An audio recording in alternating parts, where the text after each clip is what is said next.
کہ حضرت موسیٰ علیہ السلام سے جا کر کہو میں ان سے ملنا چاہتی ہوں۔ اس خدا کے بندے نے سیدھا جا کر سب کے سامنے کہہ دیا کہ حضرت آپ سے فلاں عورت ملنے آئی ہے۔ جب حضرت موسیٰ علیہ السلام نے نام سنا تو بہت جلال آیا کہ لوگ کیا سوچتے ہوں گے کہ ایسی عورت ان سے کیوں ملنے آئی ہے، ان کا کیا تعلق ہے اس سے۔ حضرت موسیٰ علیہ السلام نے غصے میں کہہ دیا کہ چلی جائے یہاں سے، میں نہیں اس سے مل سکتا۔ اس بے وقوف نے آ کر کہا میں نے حضرت موسیٰ علیہ السلام سے بات کی، وہ تو بہت خفا ہو گئے ہیں اور تم سے نہیں ملنا چاہتے۔ وہ عورت ڈر گئی۔ اس نے کہا میری بدکاریاں ایسی ہیں کہ اللہ تو مجھ سے پہلے ہی ناراض ہے، تو اللہ کے نبی بھی مجھ سے بات کرنا نہیں چاہتے۔ میرے لیے تو اب دنیا میں کوئی ٹھکانہ نہیں۔ بڑے اداس اور بوجھل قدموں کے ساتھ وہ وہاں سے چل پڑی اور واپس آ گئی، اور اسے سمجھ نہیں آ رہی تھی کہ وہ کرے تو کیا کرے۔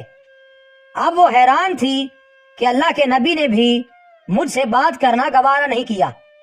میں اتنی گری ہوئی چیز ہوں، اس لیے وہ مجھ سے بات بھی کرنا نہیں چاہتے۔ چنانچہ وہ گھر آئی اور گھر کی کنڈی لگائی۔ اس نے اپنے کسی بڑے سے سنا ہوا تھا کہ بندہ جب اپنے رب کو منانا چاہے تو اس کو چاہیے کہ وہ اس کے سامنے سجدہ کرے۔ چنانچہ اس کو کوئی اور طریقہ سمجھ نہیں آ رہا تھا۔ گھر کی کنڈی لگا کر ایک جگہ اس نے مصلی بچھایا اور اللہ کے سامنے سجدہ کیا۔ اسے پوری دنیا میں کوئی اور نجات کا راستہ نظر نہیں آ رہا تھا۔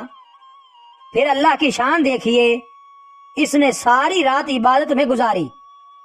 اگلے دن اس کے دل میں خیال آیا کہ میں عورت ذات ہوں، اکیلی اس مکان میں نہیں رہ سکتی، ایک میری خادمہ ہے، تو میں اگر نیت بھی کر لوں تو جتنے لوگوں نے میرے ساتھ بدکاریاں کی ہیں وہ مجھے یہاں نہیں رہنے دیں گے، تو بہتر یہ ہے کہ میں اس جگہ کو چھوڑ کر چلی جاؤں۔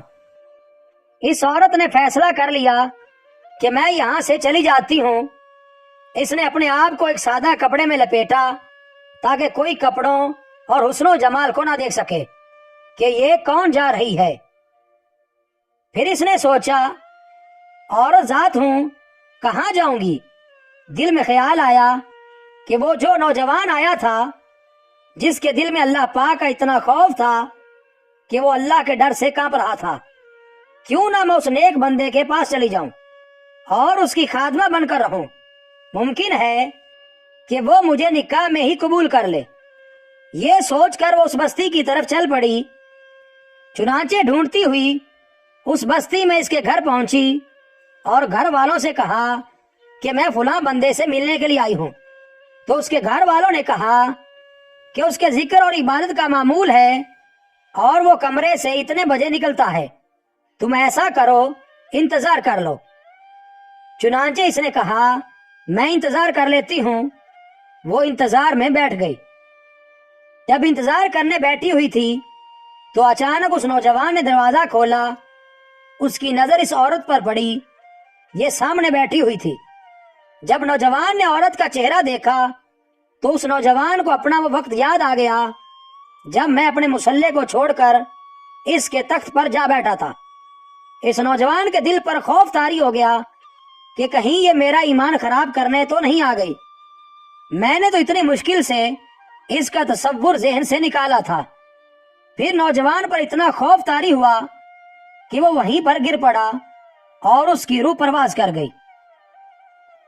اب اس کی وفات پر گھر والے بھی رنجیدہ اور اس عورت کو بھی بہت غم تھا۔ خیر 3 دن کے بعد اس عورت نے اس کے گھر والوں کو بتایا کہ میں تو اس نیت سے آئی تھی۔